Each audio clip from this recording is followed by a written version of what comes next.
वालेकुम, क्या हाल वाल है। माशाल्लाह सब दोस्त सब आप खैरियत से हैं जी।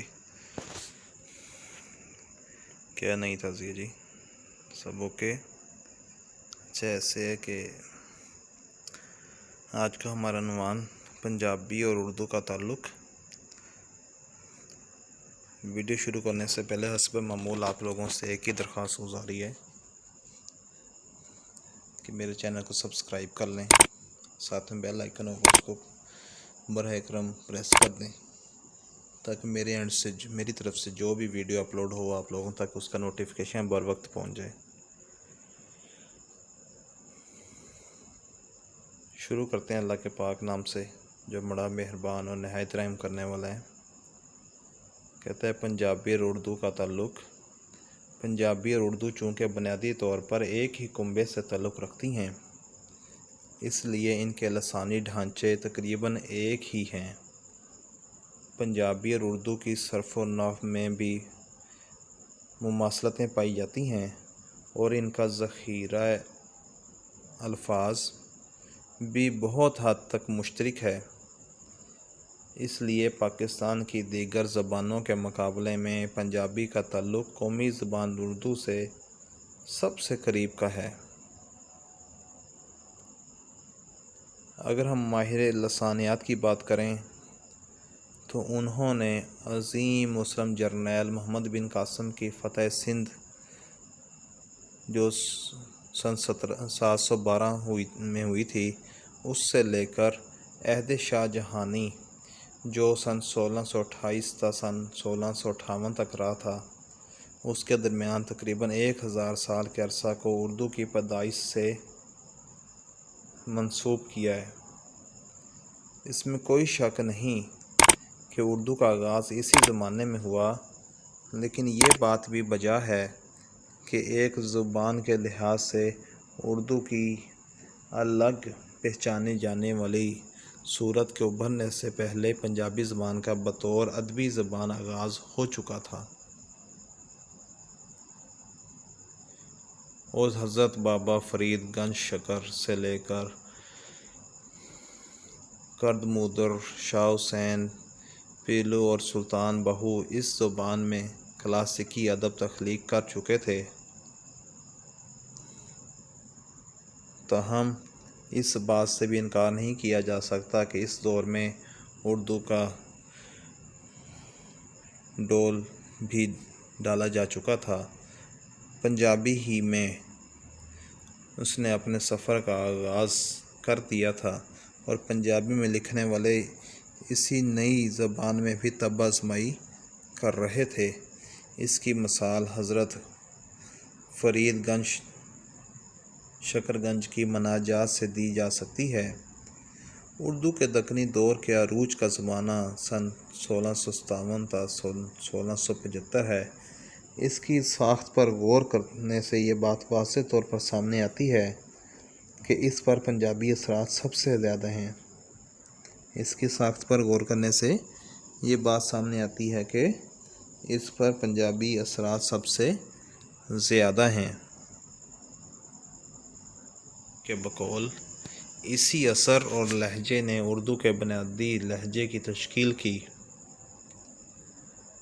कहते हैं 18वीं सदी ईस्वी में उर्दू का ज़ोर दक्कन और दिल्ली की तरफ ज़्यादा था। पंजाब में बटाला के शेख मोहम्मद फ़ाज़लुद्दीन बटालवी ने उर्दू को मकबूल बनाने में ख़ास किरदार अदा किया। इसके अलावा शाह ग़ुलाम क़ादिर, शाह फ़क़ीरुल्लाह भी मसनवियाँ तहरीर करते नज़र आते हैं। इस दौर में पंजाबी शोरा बुल्ले शाह, वारिस शाह पंजाबी के साथ साथ उर्दू में भी तब आज़माई करते हुए नज़र आते हैं। उर्दू के दिल्ली मरकज़ के दौरान उर्दू गज़ल का आहंग पंजाब में पहुंचता है। पंजाब ने अपने अदबी ताल्लुकात दिल्ली और दक्कन से सियासी अखाड़ पिछाड़ के बावजूद कायम रखे। एक साहिब सैयद बुलाकी से लेकर आबरू, फ़ग़ान और अशरफ तक पंजाब में सादी और हाफिज़ की तरह पढ़े जाते हैं।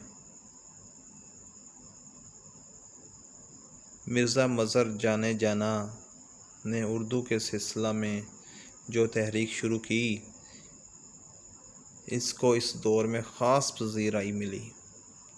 اس تحریک کے تحت اردو میں عربی فارسی کے سلسلے میں روزمرہ اور غلط العام کی بجائے عربی فارسی کے اصل الفاظ کو جگہ دینے کا رواج پڑا، اور اردو نے اپنا ایک تشخص قائم کرنا شروع کر دیا۔ اس کے بعد جب لکھنؤ مرکز بنا تو وہاں کے شاعروں نے قواعد ہی میں تبدیلیاں کرنا شروع کر دیں۔ کہتے ہیں کہ جب یہ جو مرزا مظہر جانے جانا نے جو تحریک شروع کی، اس تحریک میں روزمرہ اور غلط العام کی بجائے عربی فارسی کے اصل الفاظ کو جگہ دینے کا رواج پڑا، اور اردو نے اپنا تشخص قائم کرنا شروع کر دیا۔ اس کے بعد جب لکھنؤ مرکز بنا تو وہاں کے شاعروں نے قواعد کے تحت روٹی کھانی پڑے گی کو روٹی کھانا پڑے گی بنایا گیا۔ دہلی میں جو جملہ روٹیاں بھیجنی ہیں تھا، اس کو لکھنؤ والوں نے روٹیاں بھیجنا ہیں میں تبدیل کر دیا۔ روٹیاں بھیجنی ہیں اس کو لکھنؤ والوں نے کس میں تبدیل کر دیا جی؟ روٹیاں بھیجنا ہیں میں تبدیل کر دیا۔